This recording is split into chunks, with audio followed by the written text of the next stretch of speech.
നമ്മുടെ ലൈഫിനെ മൊത്തം ചേഞ്ച് ചെയ്യാൻ പറ്റുന്ന വളരെ സിമ്പിളായിട്ടുള്ള ടെക്നിക്ക് പറയാൻ വേണ്ടിയിട്ടാണ് ഈ വീഡിയോയിലൂടെ വന്നിട്ടുള്ളത്.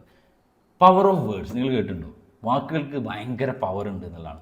ആദിയിൽ വചനമുണ്ടായി എന്നാണ് ബൈബിളിൽ പറഞ്ഞിട്ടുള്ളത്. എന്ന് വെച്ചാൽ എല്ലാ സ്ക്രിപ്റ്റേഴ്സിലും വാക്കുകളുടെ ശക്തിയെക്കുറിച്ച് ഒരുപാട് സംസാരിച്ചിട്ടുണ്ട്. എന്ന് വെച്ച് കഴിഞ്ഞാൽ ഇന്ന് ഈ ഒരു സാഹചര്യത്തിലുള്ള നമ്മൾ എന്ന് പറഞ്ഞാൽ കഴിഞ്ഞ 5-10 വർഷങ്ങളായിട്ട് നമ്മൾ കേട്ടിട്ടുള്ള, നമ്മൾ സ്വയം പറഞ്ഞിട്ടുള്ള, നമ്മൾ സ്വയം ചിന്തിച്ചിട്ടുള്ള വാക്കുകളുടെ ഒരു റിസൾട്ടാണ് നമ്മൾ ഓരോരുത്തരും എന്ന് മനസ്സിലാക്കുക. അപ്പം നമുക്ക് എന്തെങ്കിലും ലൈഫിൽ ചേഞ്ച് വരുത്തണമെന്നുണ്ടെങ്കിൽ നമ്മുടെ ആറ്റിറ്റ്യൂഡിൽ, നമ്മുടെ വിശ്വാസങ്ങളിൽ, നമ്മുടെ ആക്ഷനിലൊക്കെ ചേഞ്ച് കൊണ്ടുവരുന്നുണ്ടെങ്കിൽ അതിനെ കണക്ട് ചെയ്യുന്ന വാക്കുകൾ പറയാൻ പഠിക്കുക. അതിനെ ഒപ്പോസ് ചെയ്യുന്ന, അതിനെ ഡിമോട്ടിവേറ്റ് ചെയ്യുന്ന വാക്കുകൾ സംസാരിക്കാതിരിക്കുക എന്നുള്ളതാണ് വളരെ പവർഫുൾ ആയിട്ടുള്ള സാധനമാണ്. ശരിക്കും സയന്റിഫിക്കലി പറയുന്നത് വേർഡ്സിന് 3 പവർ ഉണ്ട് എന്നുള്ളതാണ് പ്രധാനമായിട്ടും. First one, creating power. നമുക്ക് ചുറ്റും പലതും ക്രിയേറ്റ് ചെയ്യാൻ ഈ ഒരു വാക്ക്, നമ്മൾ സംസാരിക്കുന്ന, നമ്മൾ കേൾക്കുന്ന വാക്കുകൾക്ക് പവർ ഉണ്ട് എന്നാണ്.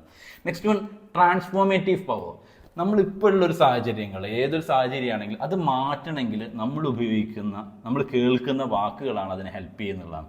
തേർഡ് വൺ, ഹീലിംഗ് പവർ ഉണ്ട് എന്ന് പറഞ്ഞാൽ ഒരാൾ വിഷമത്തിലിരിക്കുമ്പോൾ, ഒരാൾ ഭയത്തിലിരിക്കുമ്പോൾ, ഒരാൾ ദേഷ്യത്തിലിരിക്കുമ്പോൾ അവരെ ഹീൽ ചെയ്യാനുള്ള പവർ അതും വാക്കുകൾക്കുണ്ട് എന്ന് മനസ്സിലാക്കുക. വാക്കുകൾക്ക് വളരെ വളരെ അത്ഭുതകരമായുള്ള പവറാണ്. നമ്മളത് ശരിക്കും ഉപയോഗിക്കുന്നില്ല എന്നുള്ളതാണ്. എന്ന് വെച്ചാൽ ഇപ്പോഴുള്ള നമ്മൾ എത്തിയിട്ടുള്ളത് കഴിഞ്ഞ വർഷങ്ങളായിട്ട് നമ്മൾ പോലും ശ്രദ്ധിക്കാതെ കേട്ടിട്ടുള്ള വാക്കുകളും സംസാരിച്ചുള്ള വാക്കുകളുടെ ഒക്കെ റിസൾട്ടായിട്ടാണ് എന്ന് മനസ്സിലാക്കുക. അപ്പം ഇനി സ്വയം അനലൈസ് ചെയ്യുക. നമ്മൾ സംസാരിക്കുന്ന വാക്കുകളെ തിരിച്ചറിയുക. എന്ത് സംസാരിക്കണമെന്ന് നമ്മൾ തീരുമാനിക്കുക, എന്ത് കേൾക്കണമെന്ന് തീരുമാനിക്കാനും നമുക്ക് പറ്റും. എങ്ങനെ? അതിനൊത്തുള്ള നമ്മളെ മോട്ടിവേറ്റ് ചെയ്യുന്ന സൗഹൃദത്തിലും ആളുകളിലുമായിട്ട് നമ്മൾ സ്പെൻഡ് ചെയ്യുക. നമ്മൾ ഡിമോട്ടിവേറ്റ് ചെയ്യുന്ന ഗ്രൂപ്പുകൾ നമ്മൾ പോവാതിരിക്കുക.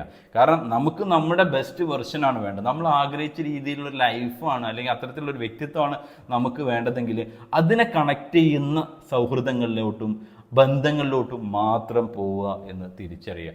ശ്രദ്ധിച്ച് വാക്കുകൾ ഉപയോഗിക്കുക. അതുപോലെ തന്നെ നമ്മുടെ ഉള്ളിൽ, നമ്മളൊരു സാമൂഹ്യ ജീവി ആയതുകൊണ്ടാണ് ചിലപ്പോൾ ഇതിനെ കണക്ട് ചെയ്യാത്ത നെഗറ്റീവ് കമൻസ് ഒക്കെ ഉള്ള ഏരിയയിൽ നമ്മൾ പോവേണ്ടി വരും. അപ്പോൾ അത് സ്വയം അനലൈസ് ചെയ്തിട്ട് അത് സ്വയം ഫോർഗീവ് ചെയ്തുകൊണ്ട് കൂടുതൽ നല്ലത് സംസാരിക്കാൻ വേണ്ടിയിട്ട് അവിടെ ശ്രദ്ധിച്ചുകൊണ്ടേയിരിക്കുക. ബി പോസിറ്റീവ് എന്ന് വെച്ചാൽ നമ്മൾ പറയുന്ന വാക്കുകളിലും ചിന്തിക്കുന്ന വാക്കുകളിലും കേൾക്കുന്ന വാക്കുകളിലും നിയന്ത്രണം കൊണ്ടുവന്നു കഴിഞ്ഞാൽ നമുക്ക് നല്ലൊരു നാളെ നമുക്ക് സൃഷ്ടിക്കാൻ കഴിയുന്നതാണ്. B with us, be positive. Thank you.